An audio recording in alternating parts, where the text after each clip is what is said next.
Welcome to the San Francisco Interfaith Council's online briefing for faith leaders. Today's topic is faith and politics in these times of COVID-19. Today's featured speaker is Joan Mooney, President and CEO of the Faith and Politics Institute. This event is hosted by the San Francisco Interfaith Council and supported by the Joint Information Center of the San Francisco COVID Command Center. Some housekeeping for today. Audio, video, and chat will be monitored and recorded for record keeping, training, and quality assurance. By default, all participants will be muted and video turned off to minimize distractions. To submit a question or comment, select the chat button at the bottom of your screen and send a message to Q&A. A reminder that everyone who lives and works in San Francisco experiencing COVID-19 or asymptomatic can get tested. For more info, go to sf.gov/citytestsf. Once again, welcome to the San Francisco Interfaith Council's online briefing for faith leaders. And I will now pass it over to Executive Director of the San Francisco Interfaith Council, Michael Pappas. Thank you so much, Lynn, and thank you for your team and all of the support that you have lent us over these months. I'm Michael Pappas, Executive Director of the San Francisco Interfaith Council, and on behalf of the Council, I want to welcome you all to this morning's online briefing for faith leaders. In these fragile times, overshadowed by widespread pandemic, racial strife, and political polarization, never has there been a greater need for faith to play a role to build understanding and bridge divides. For over a quarter of a century, the Faith and Politics Institute has inspired hundreds of political leaders to reflect and engage with one another in a bipartisan forum for the good of the nation. This week's online briefing for faith leaders, hosted by the San Francisco Interfaith Council and supported by the COVID Command Center's Joint Information Center virtual outreach team, welcomes Washington, D.C.-based Faith and Politics Institute President and CEO Joan Mooney to learn more about her work and to shine a spotlight on the challenges and opportunities faith can play in promoting civil discourse and influencing social justice change in these times of the coronavirus. It now gives me great pleasure to welcome the Chairman of the Board of the San Francisco Interfaith Council, dear friend and colleague, Kaushik Roy.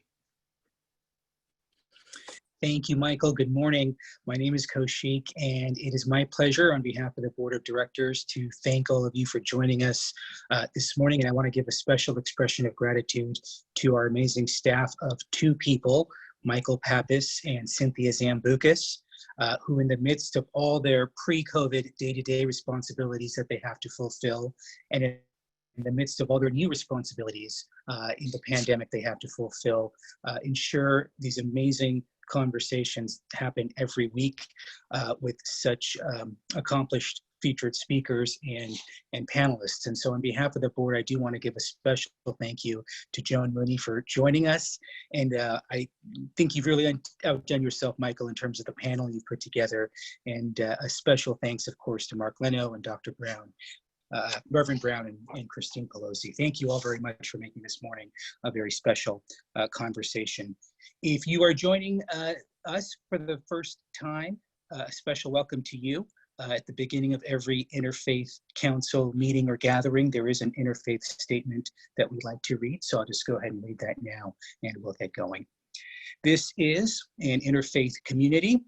Whatever our individual belief, it can be freely expressed here with no apologies. If we are invited to offer a prayer in this setting, it should be offered according to the tradition with which we identify. If we are invited to speak on a subject from the perspective of our tradition, we are free to do so without fear of offending those who come from another tradition. We come together as people of faith to learn from each other that we might better understand the multiplicity of faith traditions in our city and in our world. Good morning, everyone. Thank you so much, Kaushik. And without your support as the chairman of the board, we could not be doing what we're doing. And we thank you for your continued leadership of the board. And now to ground us in a meditative moment, we welcome from the Church of Jesus Christ of Latter-day Saints, their representative on the board and wonderful friend and colleague, Paige Hosking. Thank you so much, Michael. I just wanted to say it's an honor to be here with all of you, and wanted to share a little meditation this morning from one of our apostles of the church, Jeffrey R. Holland. He gave a talk in April, and a quote from that I thought was really pertinent for the times. And it reads, "Even as we speak, we are waging an all-hands-on-deck war with COVID-19, a solemn reminder that a virus 1,000 times smaller than a grain of sand can bring entire populations and global economies to their knees. We pray for those who have lost loved ones in this modern plague, as well as for those who are currently infected or at risk. We certainly pray for those who are giving such magnificent healthcare. When we have conquered this, and we will, may we be equally committed to freeing the world from the virus of hunger, freeing neighborhoods and nations from the virus of poverty. May we hope for schools where students are taught, not terrified they will be shot, and for the gift of personal dignity for every child of God, unmarred by any form of racial, ethnic, or religious prejudice. Undergirding all of this is our relentless hope for a greater devotion to the two greatest of all commandments, to love God by keeping his counsel, and to love our neighbors by showing kindness and compassion, patience, and forgiveness. These two divine directives are still and forever will be the only real hope we have to giving our children a better world than the one they now know." And to close, in John 16, verse 33, it says, "These things I have spoken unto you, that in me ye might have peace. In the world ye shall have tribulation, but be of good cheer, I have overcome the world." And I just wanted to say that I know we have a loving Heavenly Father who is watching over us, and that I hope during these times we can turn to him for peace and direction. And I say these things in the name of Jesus Christ. Amen.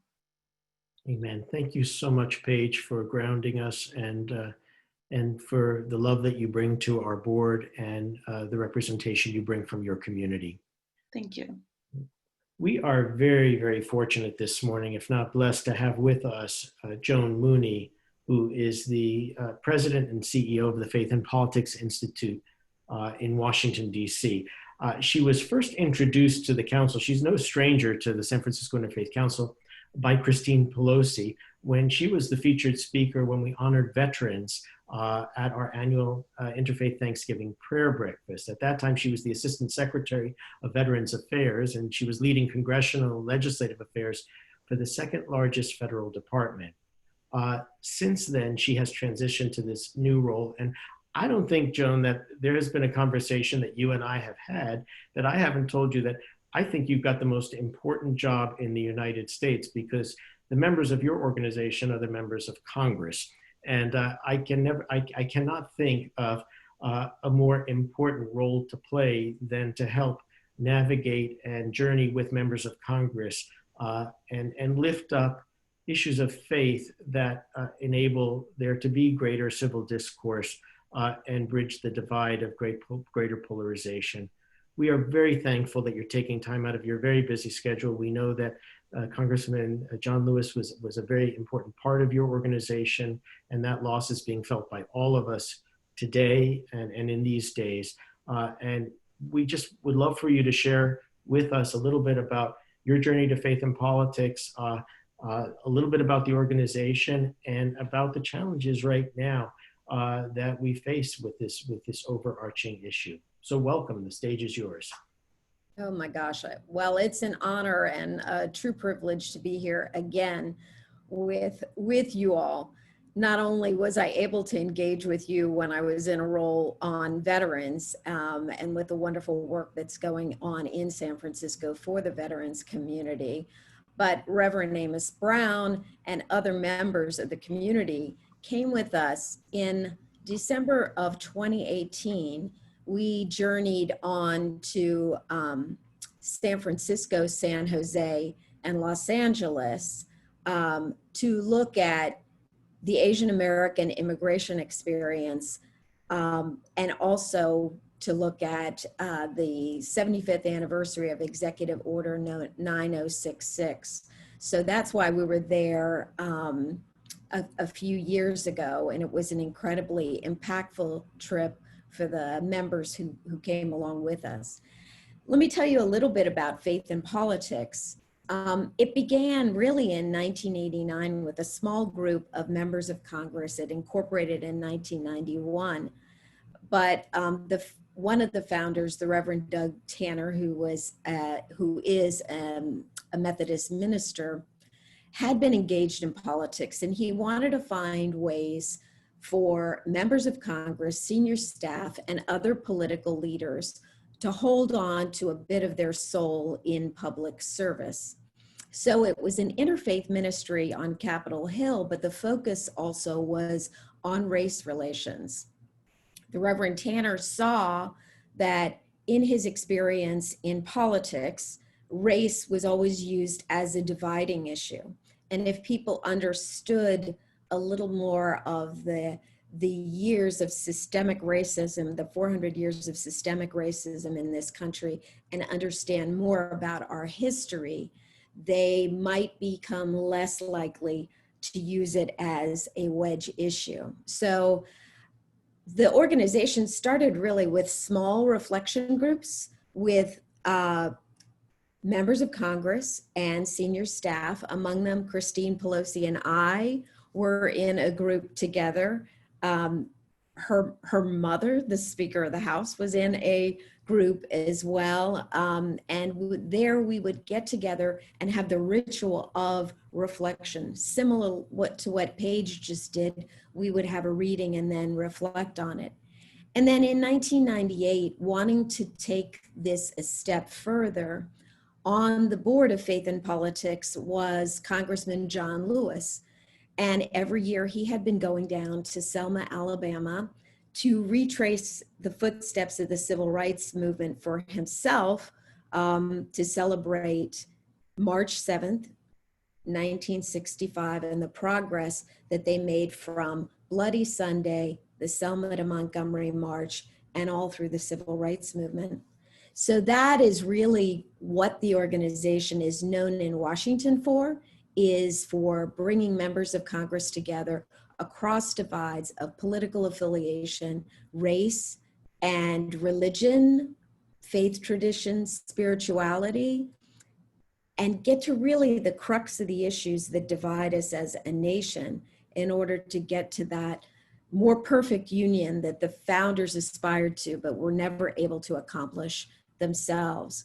So they started with a very small group of people going down and learning the history. Now, thousands of members of Congress, presidents, and other leaders from across the country in politics have taken this journey.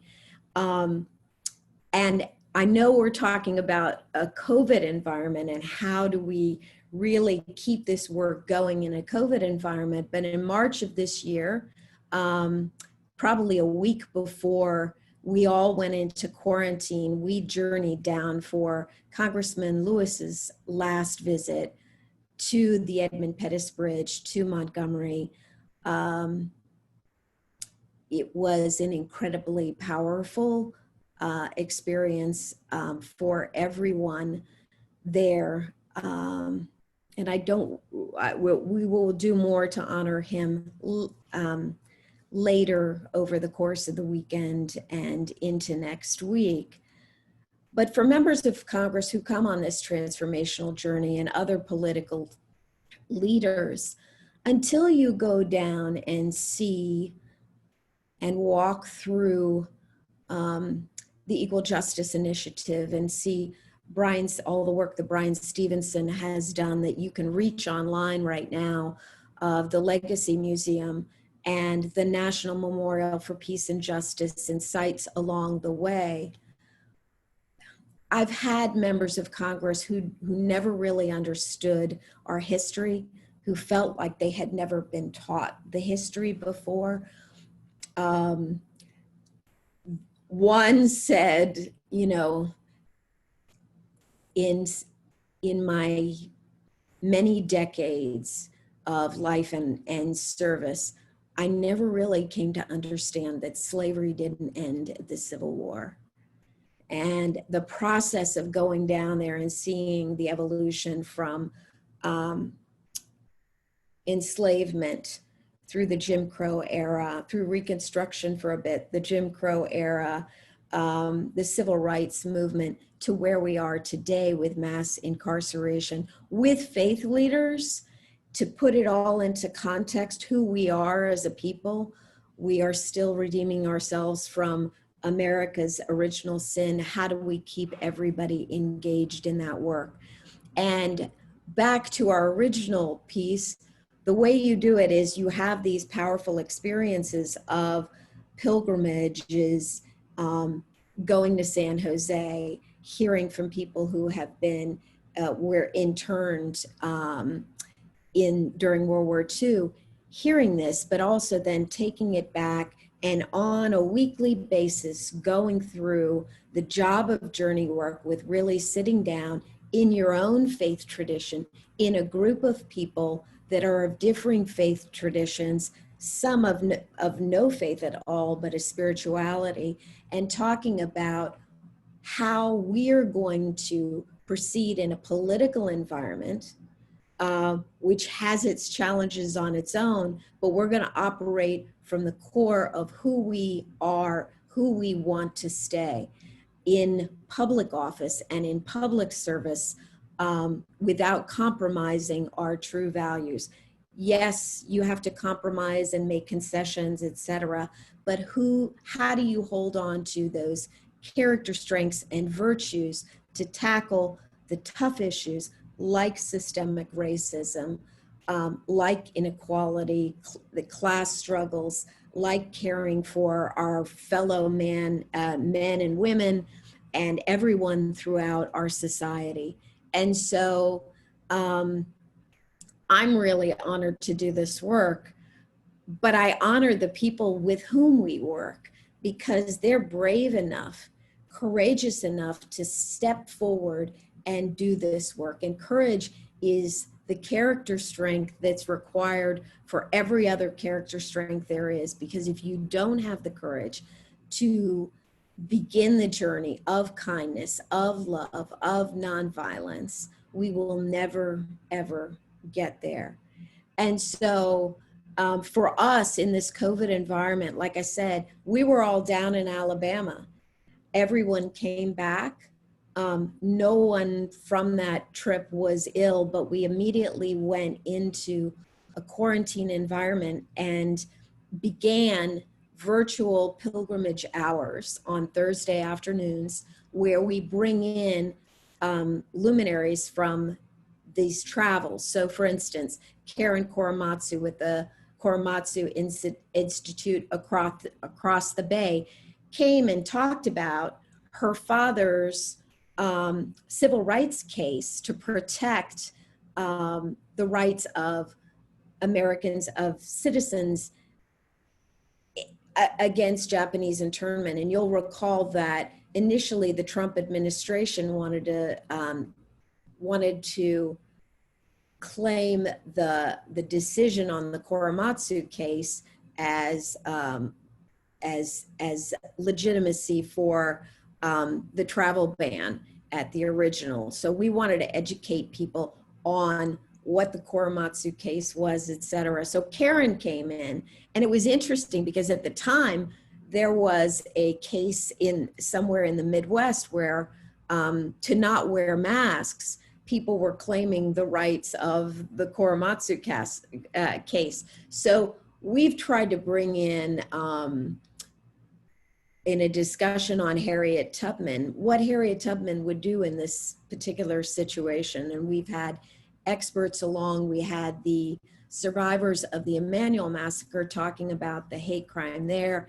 Today, we remember Tywanza Sanders, who said, we mean you no harm. His mother and father, the chief of police, were down. We're talking about police violence and what's the best way to engage in community. So we've taken all that pilgrimage work that we've done and we've brought it out to the public, and anyone can go down to go on our website and download that. We've been engaged in discussions in small groups with members of Congress and senior staff who are trying their best in very challenging times to work with members of the public to try and respond to the needs.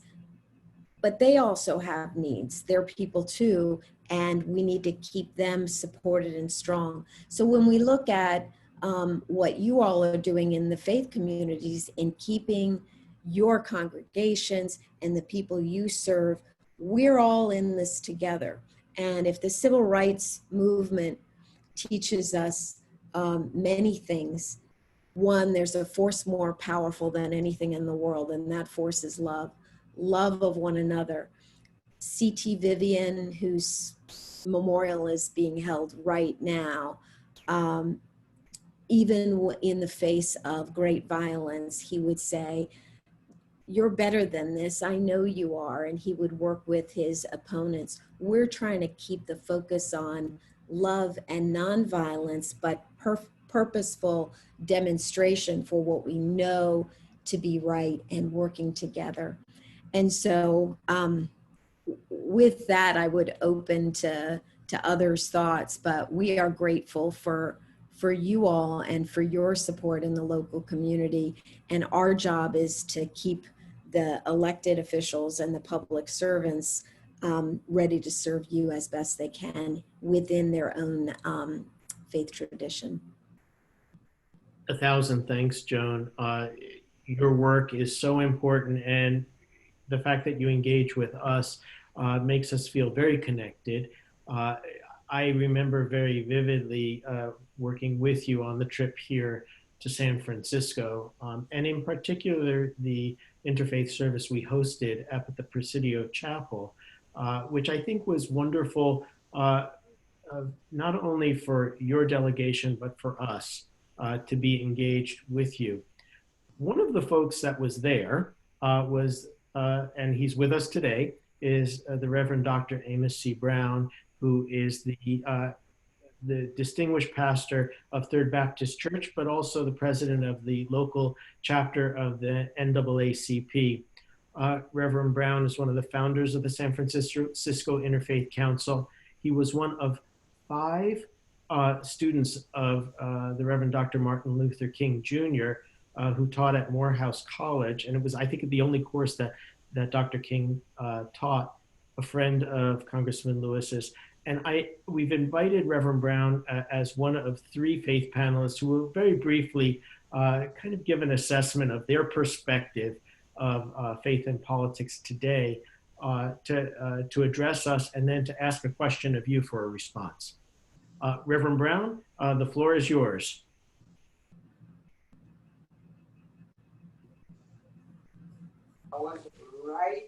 Yes. Good morning, everyone. I only have to say that it's good for us to have this discussion. It's good for us to connect. But I'm troubled about the soul of this nation. And unfortunately, the people who have the mic and the platform are not people like us. The white evangelical community of America has failed Jesus of Nazareth. They're only interested in nationalism, materialism, and racism. And the standard bearers of this nonsense, as Nathan called out David, I call their names: Jerry Falwell Jr., Paula White, Franklin Graham, Robert Jeffers,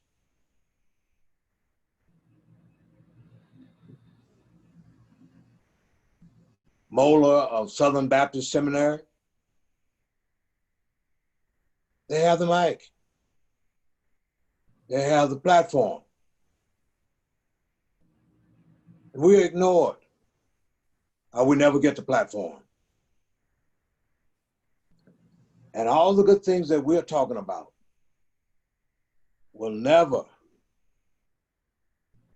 be top priority in this nation until a panel such as this one gets CNN, MSNBC to host a civil, loving, truth-telling,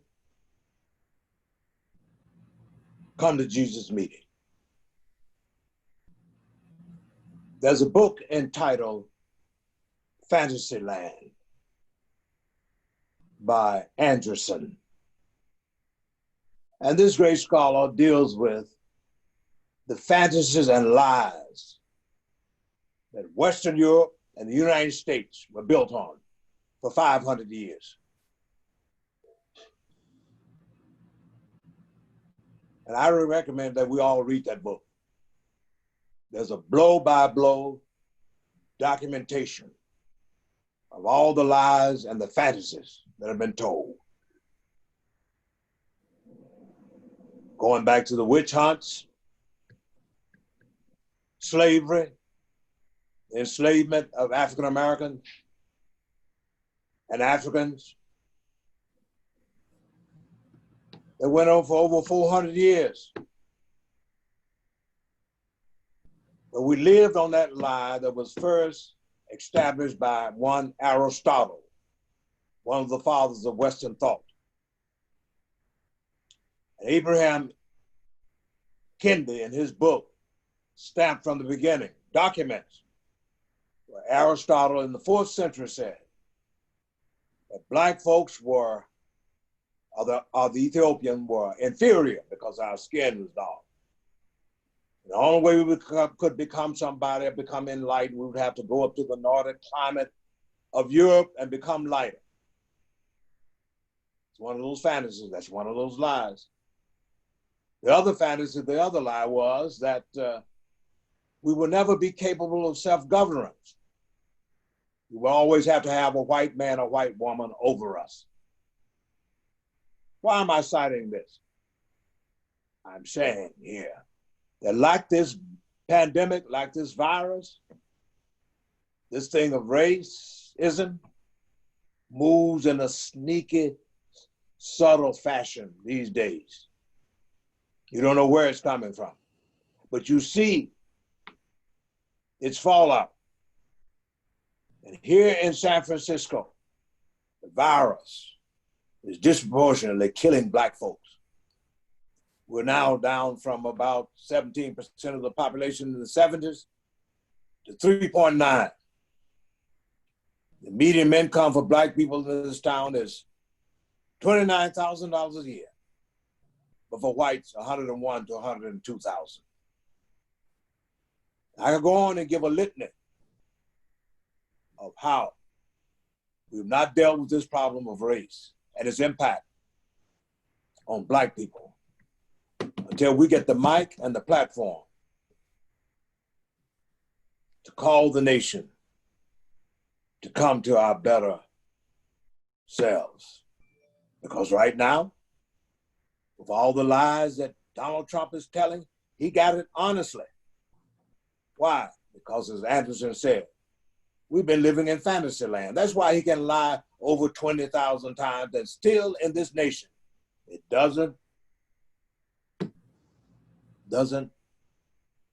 become the case that people are upset and alarmed and ready to get him out of that White House. The Congress can't seem to do anything. The judicial system has been stacked. God help us. And Sister Ruth will stay on that court. And that all those who've been marching, all those who've been saying Black Lives Matter, which we appreciate, will move from words and sloganeering to action and vote Donald Trump out of office. But if we don't, this November, this nation is finished. If you don't believe it, read Gibbon's book, The Rise and Fall of the Roman Empire. It's all there. But the historian reminds us that our history is our present.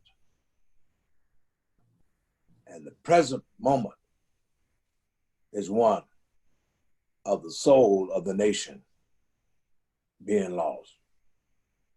So I hope you will join with me between now and November in challenging CNN, MSNBC.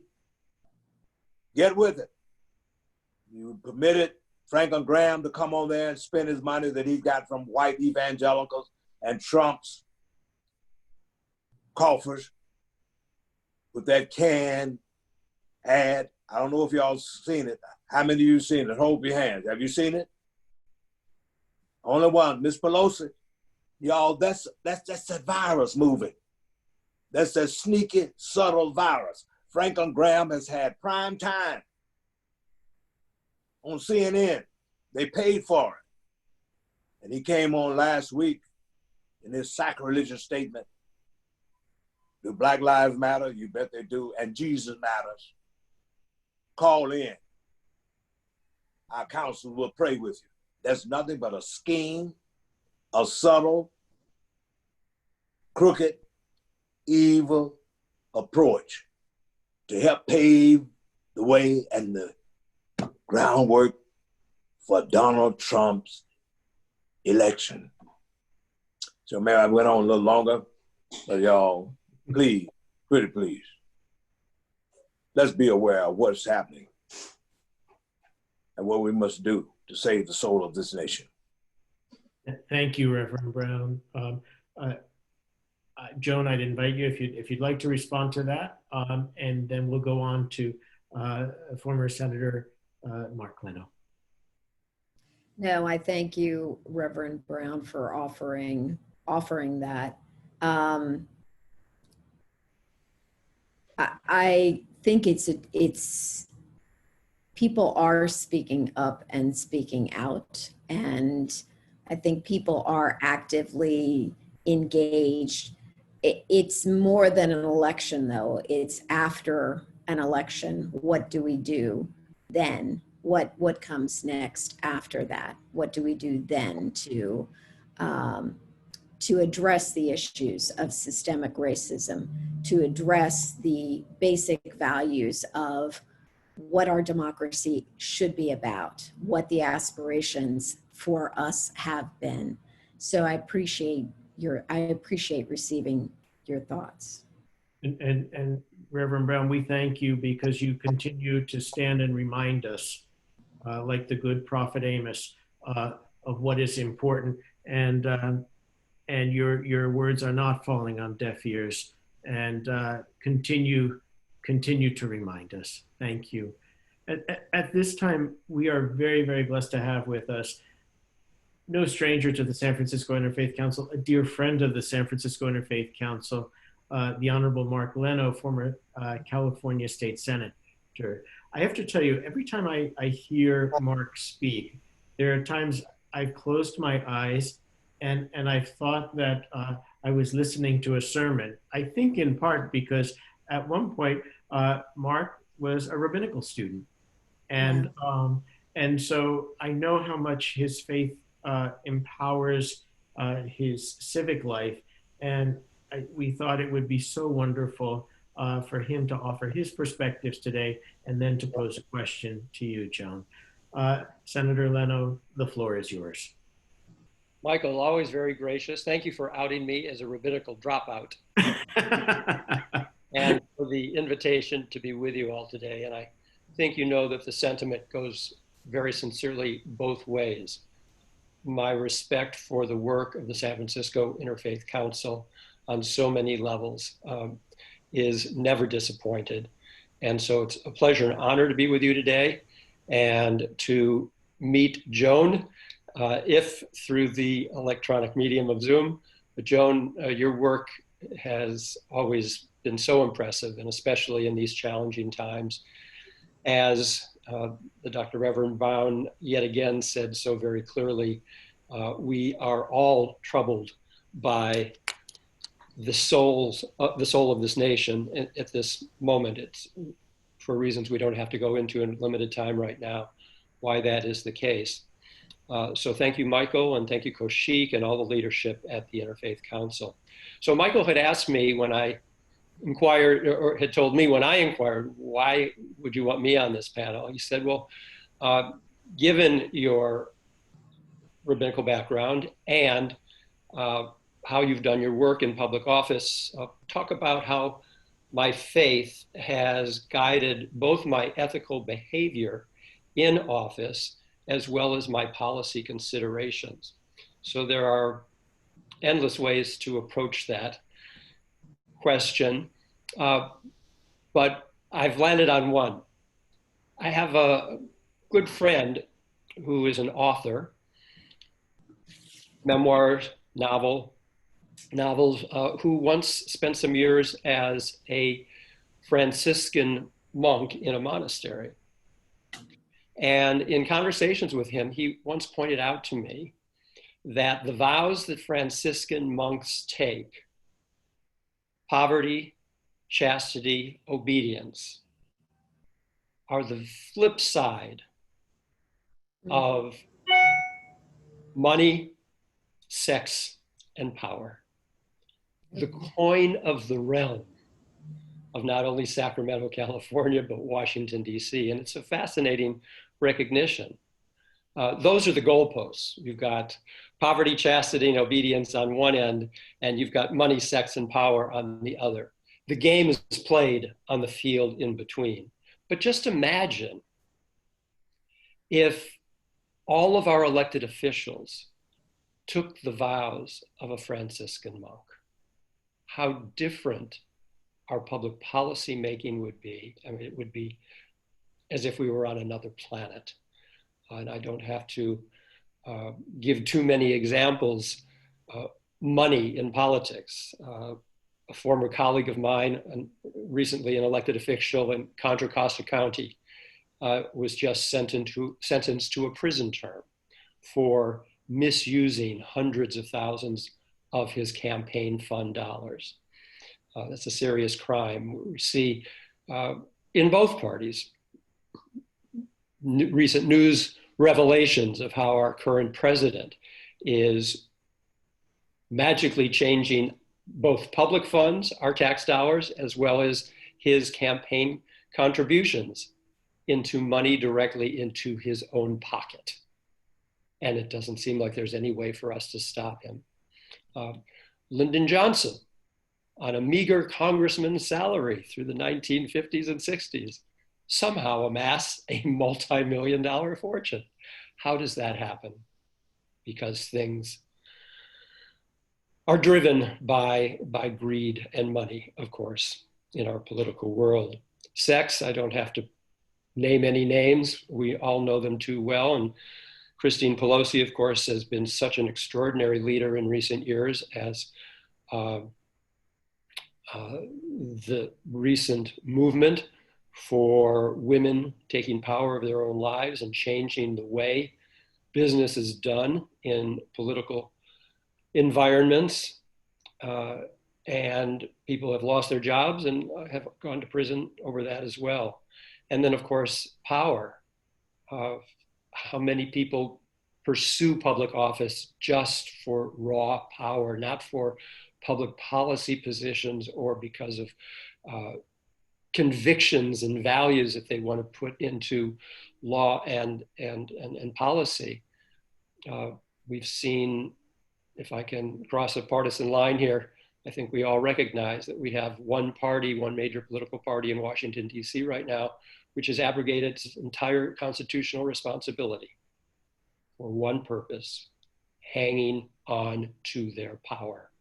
And it is destroying our democratic republic right now. So these are just some of the facts of life and how it translates into getting to the core of institutional racism, or how this administration has refused to deal with the severity of this pandemic.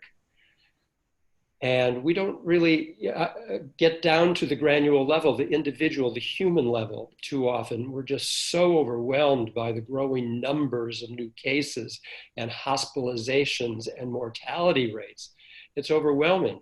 I've been very impressed, I'm pleased to be able to say, with some of the public comments that I've heard from Joe Biden recently, who, because he has empathy, something as simple as empathy, talks about the human impact of what this virus is doing to us. So that's the first half of Michael's response to my question. How does my faith influence my ethical behavior in my public office when I was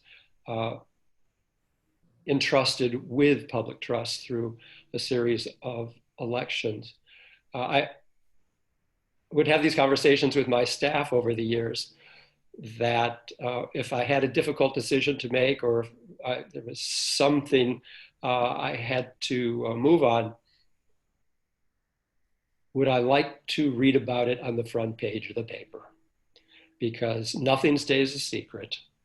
And when given a public trust, I should never forget that everything I do will be and shall be fully revealed. So it's pretty basic stuff, but elected officials get so distracted and so confused so easily.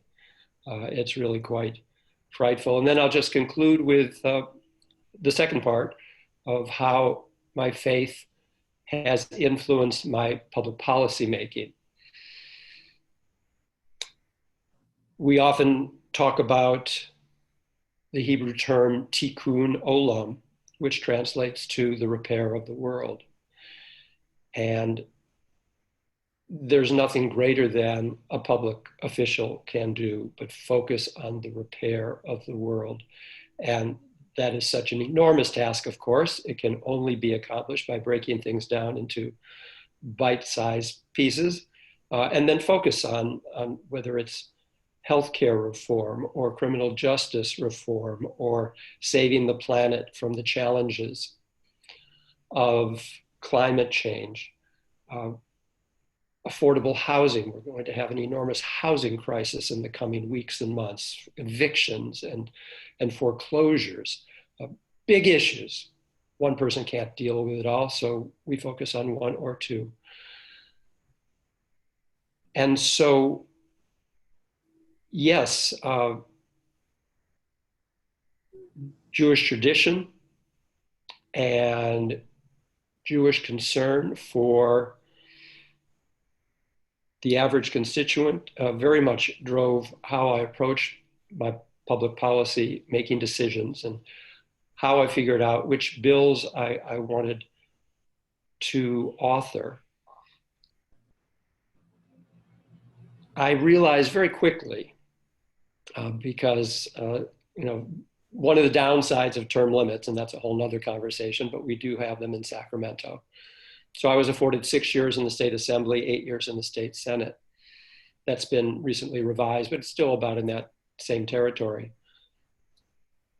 That the concern was it would shift more power to the career lobbyists and to the career staff. We elected officials would just come and go very quickly, but everyone else would stay. And so as a freshman assembly member, of course, my office was inundated with very smart, very accomplished, very experienced lobbyists for the most powerful corporate interests on planet Earth, telling me with the strongest of arguments why I should vote this way or that way. And it didn't take long. And of course, I had the great benefit of having the best master class for serving in the California state legislature 4 years on the San Francisco County Board of Supervisors. So I didn't get to Sacramento with just a couple years on a small local school board or a water district. I'd had the best preparation possible. And it didn't take long at all to realize that those powerful corporate interests did not need my help. Who needed my help were voiceless, non-represented, without lobbyists, constituents of mine. And I was considered a moderate on the Board of Supervisors. There were about, out of a board of 11, half to my left and half to my right. But when I got to Sacramento, I realized I was tipping off the left edge of 80 assembly members or 40 state senators who were very dazzled by those lobbyists and their arguments, and to speak forthrightly, the money that was getting thrown at them. And that's a whole nother conversation, but getting money out of our political system is fundamental. And there's an effort right now, which is being discussed as the 28th Amendment, to put some very serious campaign finance reform into our United States Constitution. And it has bipartisan support in the public. Voters support it 70, 80%, both Republicans, Democrats, as well as those without party affiliation.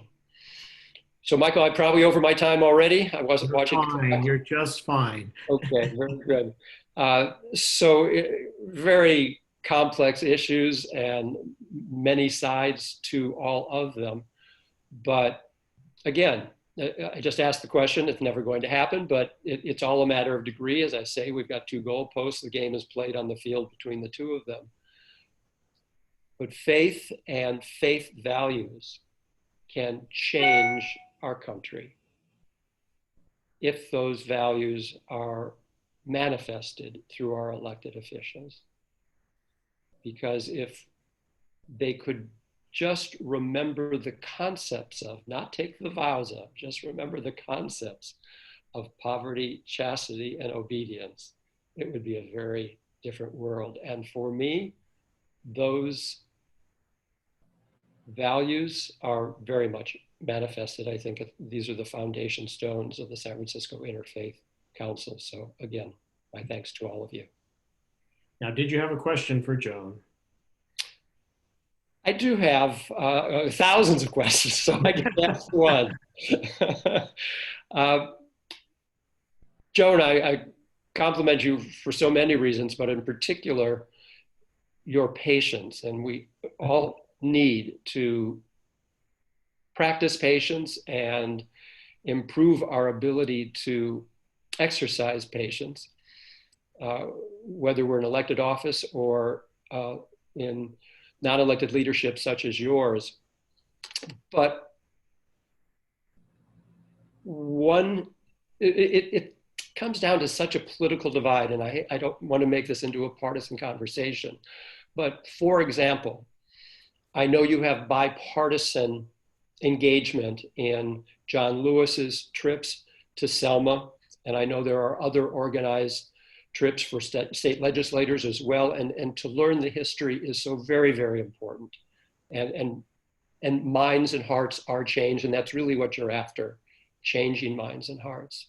But I'm just thinking of Republicans who go, have that experience, learn chapters of history they did not know before.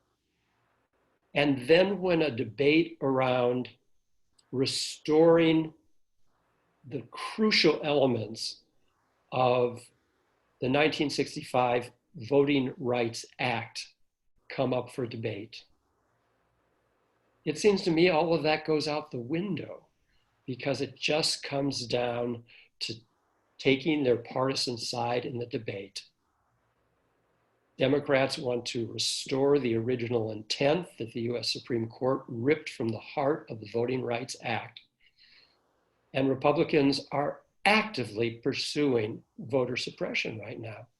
And I don't know the details of what's going on in Washington right now as well as you would. I'd like to believe that there are some Republicans who are crossing that partisan line, to support the restoration of the Voting Rights Act and doing what they can to fight voter suppression? And if there are, what can we learn from those few to get more of their Republican colleagues to join them? Because voter suppression is so critical to addressing the points that Reverend Brown made in his comments. Well, that is a big question. And first, I want to say thank you for your illustration of poverty, chastity, and obedience being equal to the three vices that most people fall into. And you framed up perfectly the issue of why we do this work and why we try to do it on a weekly basis. Because without that ritualistic reinforcement and that group support, you're going to go off.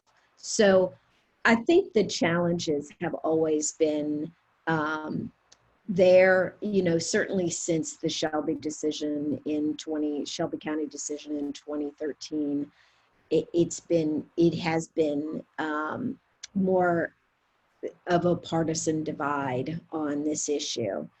And the only thing that we can do here at Faith and Politics is keep bringing people back and having the community of the groups that have been together to hold one another accountable to the sacredness of the vote in a democracy and the importance of doing this work. So it has been a challenging issue with everybody from time to time to get people to walk the talk they give. And that's what people are elected to do, is to make the hard decisions, is to live their values in public life.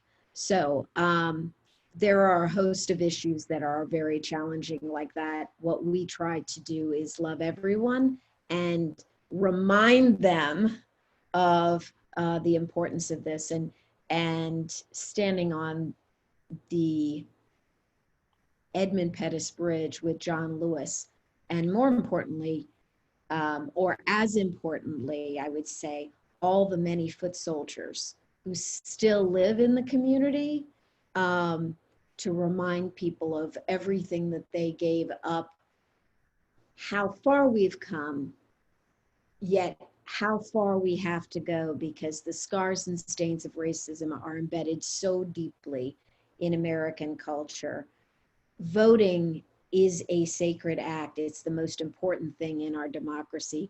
Making sure that people that come with us understand that and hold one another to that promise of the democracy is what we're about. So it can be challenging on many issues. But we're not an advocacy group, so. Joan, you are doing the Lord's work, and I wish you continued success. Thank you, Senator. And Joan, listening to your response, I am reminded, the U.S. State Department sends foreign leaders. They have a leadership program, and they send delegations to the chapel where our office is at the Presidio. And I remember they overbooked a delegation of sheikhs from the Middle East, and these poor fellows didn't have anything to eat.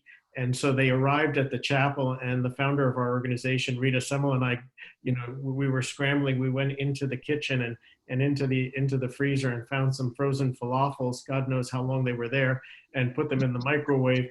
And I remember bringing them out, and one of the sheikhs said, "Now we are family, because we're eating at the same table." And I think by bringing people together, people have to see the humanity in the other. And if the dial is moved even just a little bit, that in my mind is a small miracle. So thank you for the work that you're doing.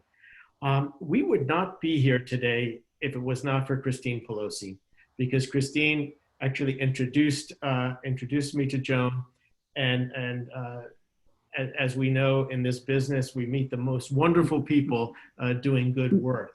And Christine is no exception there. Christine is an author. She is an activist. We have worked together very closely on issues of gun violence and gun control. she has had two faith and politics losses in the very short run today. One of the founders of the San Francisco Interfaith Council, Father Ken Westray of St. Vincent de Paul, at a young age passed. That was her pastor, as well as Congressman John Lewis. I will say, because it's the elephant in the room, Christine is also the daughter of the Speaker of the House, and I have never heard the Speaker speak without injecting her own faith. And I know that the apple doesn't fall far from the tree. And so, Christine, I give you the floor with much love and respect. Thank you, Michael. It's so nice to be here, and wonderful to be with my friend Joan.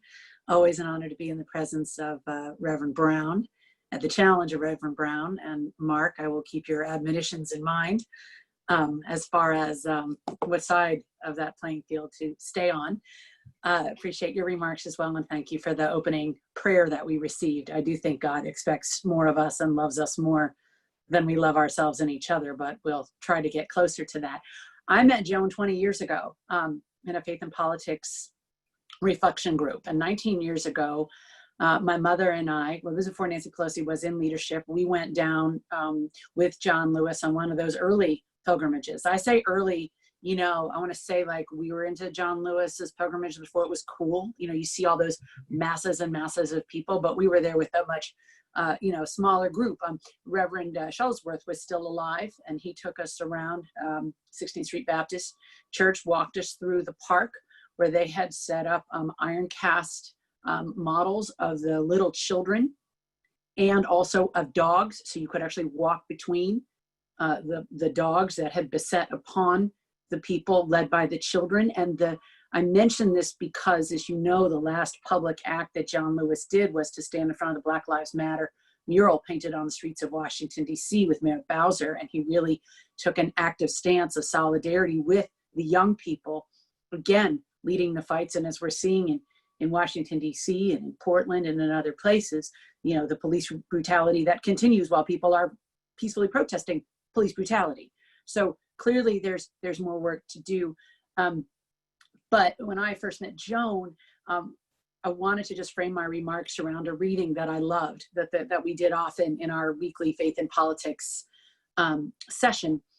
And it was the story of the lobster, and the lobster the little lobster who's growing up. And as you all know, lobsters, when they grow, they shed a shell, and there's a new shell growing underneath. And so there are these literally tender times in the life of a lobster where the old shell is coming off and the new shell isn't fully formed. So the lobster is at its most vulnerable to predators, or just to the weakness in protecting itself against a strong current or something, a stick or a sharp object floating along in the current. And so what the lobster wants to do would be just simply to cling to the reeds and hope for the best. But the lobster has to let go and travel with the community of other lobsters while it's growing a new shell. And I always felt that faith was like that. Faith is the belief that somehow you're going to grow that new shell, and that while you're in this really tender moment, that someone's going to carry you.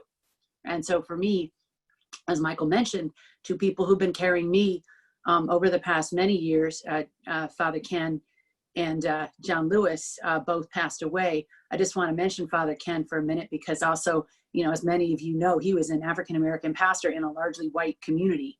And 20 years ago when I was at the district attorney, a little over 20 years ago when I was at the district attorney's office, so this is 99, and we were arraigning pedophile priests, I was really made to feel quite unwelcome at my old parish because they were very mad at the role that I was playing in the district attorney's office. But I mean, a sex crime is a sex crime no matter who's committing it. And we had to be accountable to that in the church. And, you know, fast forward to a couple of years ago when I went to the Capitol, and, you know, sorry for the language in advance, but I was very blunt in my testimony. And I said, there are rapists in the Capitol, and people aren't telling you, the legislators, because you're not doing anything about it. And Father Ken, one day after Mass, he just looked me in the eye and he said, you keep fighting. You keep fighting. And then he gave me that big smile. And I thought, well, what a difference a pastor makes, what a difference the right pastor makes as you're growing a new shell. And John Lewis, you know, we just loved him. My whole family loved him, and you'll see lots of remembrances. And my mother, the Speaker of the House, Nancy Pelosi, is going to give him a great a send-off as well as we can in this time of COVID, worthy of him, we hope. But John Lewis, when he died, it was interesting because we knew he was transitioning. And I was in a meditation class last Friday night, and my phone rang, and it was Joan. And I normally don't take calls in the middle of meditation, but I thought, oh my God, what if this is the moment? So I called her back and I said, what's up? She said, it's not that. Well, about an hour later or so, we found out that John had passed. So it actually was that. We just didn't know it at the time, but that was Joan and I reconnecting. And I told Bella that John had died, and she said, well, can't they revive him? Can't they revive him? And I said, no, we can't. He's home to heaven now. And she said, well, then his ideas will have to live.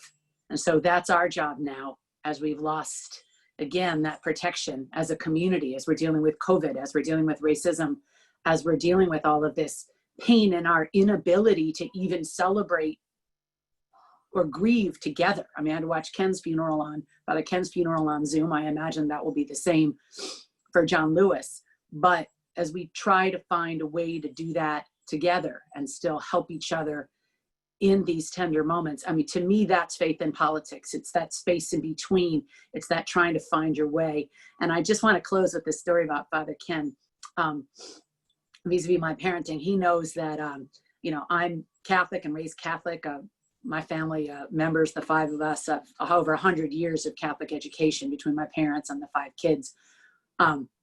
And my husband, Peter Kaufman, is Jewish. And so Bella is a cashew. She's a little of both. And I thought, well, I want to get her into she'd gone to the JCC. I'm the challah mom. I can make challah with chocolate chips and rosemary. Maybe I'll make some for you and Rita Semmel, Michael. But